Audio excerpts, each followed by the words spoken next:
I love you কথাটা হয়তো ছোট্ট, কিন্তু কথার মানেটা অনেক বড়।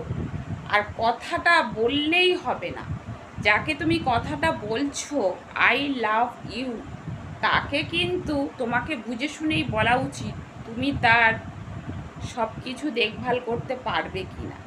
তাকে ভালোবাসলেই হবে না, তাকে কিন্তু দায়িত্বও নিতে হবে। আর দায়িত্ব নেওয়া মানে দায়িত্বটা নিয়েই দায়িত্বটা নিতে হয়। শুধু আই লাভ ইউ বলে ছেলে ছোকরার মতন ঘুরে ঘুরে বেরিয়ে যাচ্ছে তাই করাটাকে ভালোবাসা বলে না। ভালোবাসা হলো এমনই একটা জিনিস, সেটা কিন্তু যে সারা জীবন ধরে রাখে তবেই সেটাকে ভালোবাসা বলে।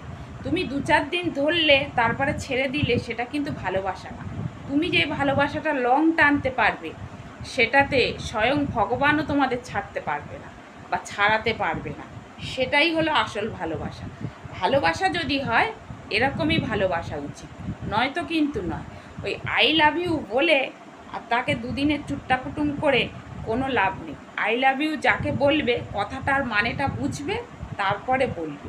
নয়তো কিন্তু কাকে এই কথাটা বলতে যেও না। যাকে দায়িত্ব নিতে পারবে না তাকে এই কথাটা বলতেও যাবে না। তাই কি না বন্ধুরা? আমার তো এটা মনে হয়। যদি ঠিক বলে থাকি কমেন্ট করে জানাবে কিন্তু।